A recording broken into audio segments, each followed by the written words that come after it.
The latest Xbox patent shows us what could have been in their hardware space. Nintendo is suing more people. And yeah, unfortunately, we're talking about more layoffs. Welcome to this week's Game News Show. I'm your host, Chrono. Let's get to it straight away. We got the first thing kicking us off is nothing because there it is.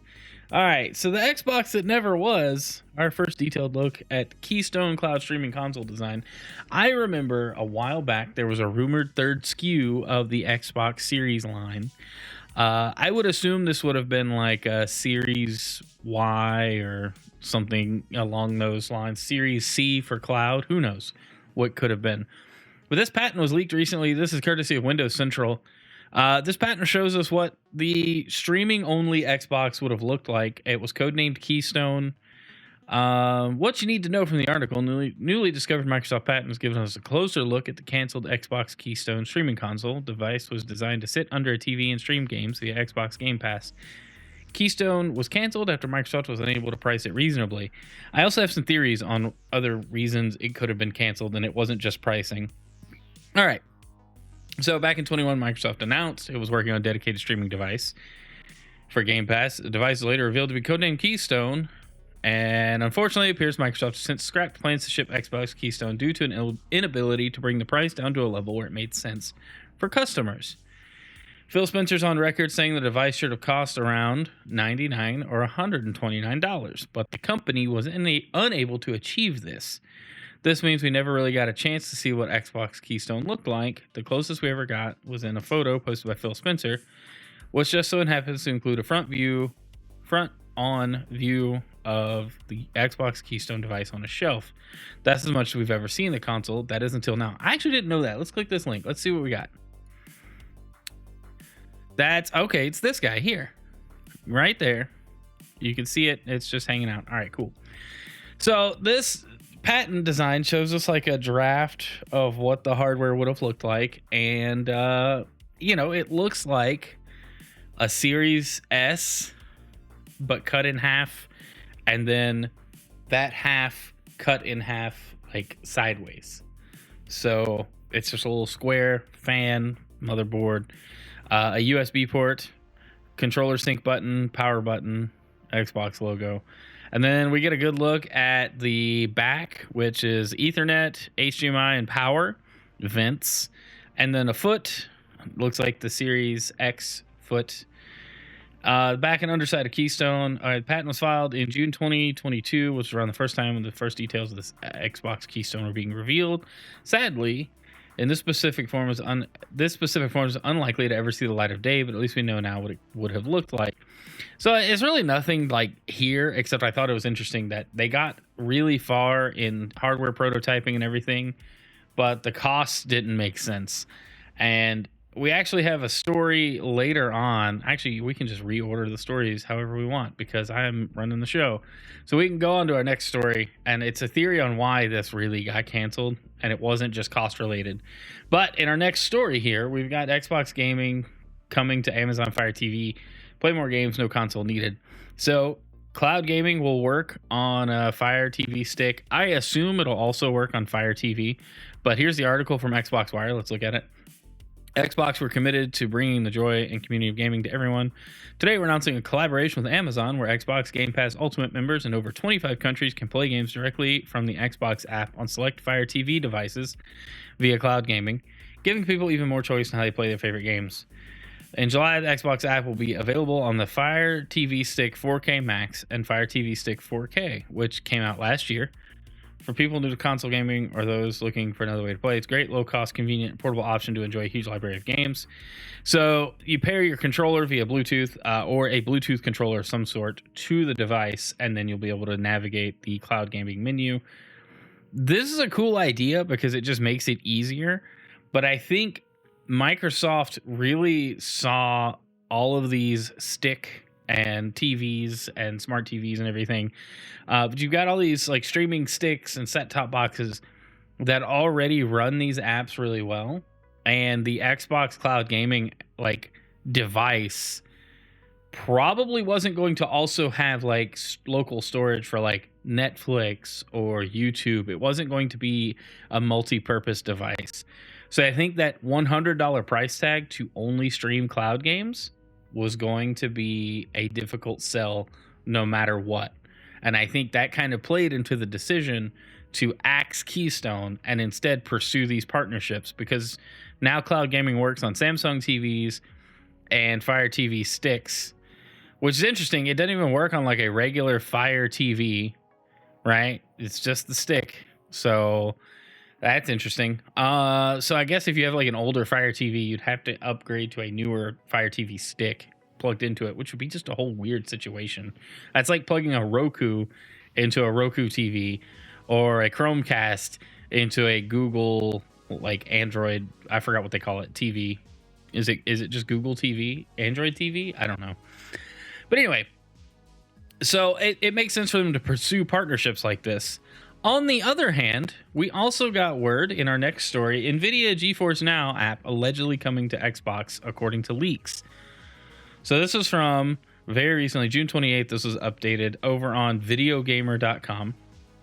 And it says, looks like the future of Xbox and Microsoft really could be cloud-based entirely, especially considering recently surfaced images of Nvidia GeForce Now app options on Xbox consoles. Images seem to suggest that those with active Nvidia GeForce Now subscriptions will be able to stream games onto their console from Team Green's servers. Screenshot examples show games such as Street Fighter 6 and Resident Evil Village Gold available to stream courtesy of Japanese consoles. So these images and this proof comes from a tweet from a user on Twitter known as Xdalsis, which we'll get to momentarily. But Nvidia and Xbox already have pre-existing relationship with Xbox Game Studios, Bethesda, and Activision Blizzard games on GeForce Now. However, the relationships never really offered much up to Xbox themselves, basically meaning you can only play the Xbox games on GeForce Now, but you can't access the GeForce Now games on an Xbox, at least yet. So that's where these screenshots come in. This is from the original poster, translated from Spanish. It seems that a bigger deal is lurking between Xbox and Nvidia, and its announcement may be imminent. Several games from the Xbox store give the option to play it with GeForce Now. Go deeper into a video today. I don't know if he did or not, but these are the screenshots, which I thought were interesting. Street Fighter 6, and if you look in the left, bottom, green box, Nvidia GeForce Now is very clear to read. So I guess if you have access to the game, you will be able, if you have it on your Nvidia GeForce Now account, you'll be able to access the game that way. And that's interesting. I guess you just link the accounts and everything. It would be cool then, right? If Keystone had come out, then GeForce Now should technically be accessible from it, right? Or would have been, which kind of leads to more of the reason why Microsoft is instead pursuing partnerships instead of hardware, even though we've all heard and talked about rumors of the Xbox handheld instead of the streaming only set-top box. The handheld could incorporate all of this. It would just be a portable Xbox. We'll see. I don't know where that's going, but I think this partnership is going to be awesome. GeForce Now is fairly popular on the PC side of things, and Nvidia keeps investing in making the service better. Not to mention, I think in Europe, Microsoft has a pretty solid deal due to the Activision acquisition for games being streamed on GeForce Now and all that. So there's a lot of partnership and like give and take that's going to come from this. I hope to see more on this pretty soon, but we'll see. Maybe Gamescom will, they'll sneak in a surprise announcement, or they'll just post it up on Xbox Wire. Hey, log into your Nvidia account. That's likely what's going to happen. All right. In our next topic, Hypercharge Unboxed sells 100,000 copies on Xbox, and it's only just getting started. So this game's really cool. You play as an action figure. It's a first-person or a third-person shooter. No, I think it's first-person. But you're an action figure. No, it is third-person. Haha. Shows you how much I know. I followed this game, but not super close. But you play as an action figure in toy-sized like arenas, as a toy in a normal scale. So like everything is big except for the toy things, and it's a shooter, and it looks really good. Yeah, I'm really glad to see this kind of game get the attention it deserves. They've put a lot of work into it, and I just wanted to point out, like, hey, it sold 100K. It's doing pretty well on Xbox. I'm excited to see the future of the game. All right, like Twisted Metal Brawl. Let's move on to the next topic. Let's get into these Nintendo lawsuits. Nintendo sues Switch modder along with a Nintendo piracy Reddit moderator. So this is courtesy of TechTroduce. I'm not familiar with this site. I don't know how accurate this might be. If it's wrong or weird, let me know down in the comments. Nintendo has initiated legal proceedings against the Switch mod chip seller and the moderator of a prominent Switch piracy Reddit page. Company filed complaints against Ryan Daly, who runs Modded Hardware, and James Williams, also known as Archbox, the moderator of R Switch Pirates, according to Torrent Freak. So, in the lawsuit, Nintendo accuses Daly of 6 charges, including trafficking in circumvention devices and copyright infringement. So, I'm assuming it's because he's selling modded Switch consoles, MIG switches, and pirated Switch games to be played on unmodded hardware. And so, like, he's doing stuff that Nintendo doesn't like. The MIG switch we've covered a long time ago. It was a flash card for the Nintendo Switch. Allowed you to load up a bunch of games on an SD card in a Switch cartridge, and then you could access them just by, like, cycling out. And then there were some other tools to be able to dump your games without needing, like, a modded Switch or an emulator or anything like that. You could just plug this thing in, you pop your game cartridge in there and made a copy of the game. So I'm pretty sure they don't like that, and it's surprising it took this long for Nintendo to react to. I guess resellers are easy to go after because I think the manufacturer of this thing, the MIG Switch specifically, is Russian. I don't know that for sure. It could be somewhere else that they're, legally they don't have a foothold to go after anybody. I don't know. And then they go into the James Williams lawsuit. The second lawsuit targets James Williams, who is claimed to be the operator behind several pirate shops offering extensive libraries of pirated Nintendo Switch games. That, like, you're setting yourself up here. Williams, using the name Archbox, is a moderator on R Switch Pirates Reddit group, which grew to nearly 190,000 members under his moderation. Nintendo's complaint alleges that Williams posted numerous comments and messages on the Reddit group, directing users to pirate shops and providing technical advice on modding their Switch consoles and playing pirated games.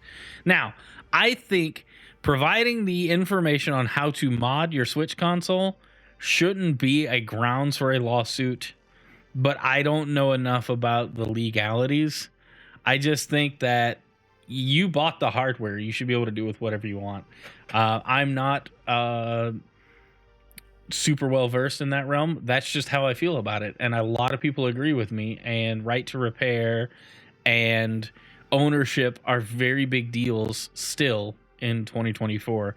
So Nintendo going after him for technical advice on modding is a little weird, but okay. The lawsuit states that Williams was involved in running 3 pirate shops, now closed, with a 4th still active. It also claims that Williams has openly acknowledged his unlawful activities, saying that he is a pirate who refuses to pay for Nintendo games. See, whatever your stance is on piracy, outright saying, hey, I'm just not buying stuff from Nintendo, I would rather pirate it, you've set yourself up, bro. Like, I'm sorry. There's a lot of legal stuff there around piracy. You're choosing to ignore it. You poked the bear, deal with the consequences. Nintendo seeking financial damages from Williams and in order to shut down any remaining pirate shops and associated social media accounts. By taking these legal steps, Nintendo aims to protect its intellectual property and curb the distribution of pirated games and modded hardware. Okay, I mean, nobody should be surprised by that. Nintendo is going to Nintendo. In other Nintendo news, from the same site, TechTroduce, Nintendo Switch 2 won't have component shortages to avoid scalping. So I did read through this article earlier. I'm not going to read through the whole thing. Basically, during the recent shareholders meeting, there were a lot of questions asked by shareholders. One was, how are they going to control reselling of the Switch 2, scalping, that kind of thing. So their response, specifically from Nintendo President Shuntaro Furukawa, he said that they're pushing for or ensuring that consumers can purchase a console directly from retail outlets. He stressed that meeting customer demand through sufficient production is the primary strategy for preventing the need to turn to resellers. Basically saying, hey, we got to make more than we expect, but that's really like step one, is having enough supply. The issues that plagued the Switch 1, especially going into like 2020, were semiconductor shortages, which made a lot of it halted almost the entire tech industry, not to mention other industries that rely on silicon and PC chips. You know, like there was just a lot of computer components got really hard to get. So that's not the case anymore. The supply is stable. They're able to get the parts and the components needed to build the Switch 2. So it sounds like they just plan on making a ton of hardware available from day one. Hopefully they can keep up with demand, because it's likely going to be insane unless, you know, something crazy happens financially across the world, in which case the Switch 2 will be the least of our concerns. But going to be interesting to see. Scalping seems to always rear its ugly head around new hardware launches, no matter what they are these days. It could be a controller. It could be an uninteresting headset that gets scalped to no end. Like, it's all of this, and I think people are just tired of it. So hopefully Nintendo has a good plan in place. Hopefully with retailers, they can work with them to prevent like one dude coming in and buying like all of them, you know, just to keep it fair. At least in the first like month or two, right? Who knows? Because no business would want to turn down that kind of money. But we'll see. All right, next topic. If you haven't already tried Switch Online, they're offering a 7-day free trial of the basic version with access to NES, Super NES, and Game Boy games, Switch Online gameplay, cloud backup, and then, you know, just the other features that come with it. I would say if you haven't tried it before, how have you had a Switch? If you have a Switch and haven't tried this, at least use the free trial. You should 100% do the free trial, at least for the classic games. I think it's worth it for that alone, but then online play, especially for games like Pokemon, you know, Scarlet or Mario Kart or Smash Bros, like all of those games are pretty fun to play online. So definitely worth checking out. All right, let's get to a disappointing story. The best Battlefield game ever is going offline in November. Recently, Electronic Arts confirmed that a slew of legacy Battlefield titles are about to be delisted from digital storefronts. From July 31st, Battlefield 3, widely considered the best Battlefield game ever. I don't know. I've never been big into Battlefield. Just the delisting story caught my attention. Battlefield 4 and Battlefield Hardline will be made unpurchasable on the 360 and PlayStation 3. Then on November 7th, the online services for these games will be shut down forever, which means you will not be able to play online on consoles at all. Battlefield 3 and 4 will remain playable on PC only, while Hardline will be available on Xbox One and PlayStation 4 and PC. But even that won't last forever. Single player content won't be impacted by this move. Basically, you won't be able to play these games online. Which really stinks. I know Battlefield 3 was insanely popular and people were hyped through the roof for it when it came out. Battlefield fans are a different breed of first-person shooter fans, and it's just a shame when a widely liked game is now rendered unplayable by the publisher because reasons. And I get it, it costs to keep servers up and everything, but how have we not virtualized game servers to the point where we can just start spinning up old servers on demand? Because, you know, you pay for them, but you could pay less and keep your fans happy. Like, I think that's a reasonable solution, where when enough people are demanding to play the game, some virtual servers get spun up just enough to run it. It doesn't have to be this crazy piece of hardware. This is old tech we're talking about. And then when the game ends or when the player count dips below, you start culling unnecessary virtual machines. It's not, I mean, I feel like this is done as it is now across multiple different industries in the tech world and otherwise. So maybe they are doing this already and I just don't know about it, but I think it would make a lot of people happy if they could still play these games, even if the online services, you know, are technically gone. I don't know though. I just think it's weird. All right, let's get to some bad news, some sad news. Okay, we'll start with this one. Tales of Kenzera Zhao, developer Surgent Studios, is cutting jobs. Multiple former employees have shared the news, which comes less than 3 months after the studio's debut title launched. So this game looked neat. It's Metroidvania. I intend to pick it up at some point and play it. It did look interesting. But as of today, Surgeon Studios confirmed it laid off over a dozen of its staff. In its statement, it acknowledged the industry's difficult time and said it would prioritize helping those affected by the reductions. Surgeon founder, I'm so proud of what the team have achieved over the course of these 4 years. So to be delivering this news today really sucks. I know we're not alone here. That doesn't make it easier. The studio added that its current plans to involve further support for Tales of Kenzera Zhao and looking to the future with our next creative projects. So it's, they're gonna like support the existing game for now. Layoffs tend to happen, they're kind of more frequently, it seems. I guess we're hearing about them more frequently, but it's just a bummer. I mean, imagine you worked on this game however long it took to develop, and then 3 months after it launches, you might be on to the next project or have been on the next project, and now you don't have a job anymore. Terrible. I really just, every week we learn more about these things and it stinks. But let's get to Ubisoft, because nobody hates them enough as it is. Less than a month after joining work on the Sands of Time remake, Ubisoft Toronto lays off 33 employees to ensure it can deliver on its ambitious roadmap. Ubisoft calls it a targeted realignment. And this courtesy of PC Gamer. Ubisoft Toronto has decided to conduct a targeted realignment to ensure it can deliver on its ambitious roadmap, a company rep said in a statement provided to PC Gamer. Unfortunately, this will impact the roles of 33 team members who will be leaving Ubisoft. We're committed to providing comprehensive support to them, including severance and career assistance to help through this transition. So the company is at least admitting they're going to offer like career transition support, helping with job placement or at least interviews and sharing like resumes, maybe. I don't know. Teach a LinkedIn class. I don't know what that really means, but at least it gives the optics of, hey, we know we suck and we're firing you, but we'll help you find another job. It's the least we could do. But honestly, the least they could do is not fire people, because they don't seem to be able to manage their budgets very well. Anyway, I'm not going to go on that tangent.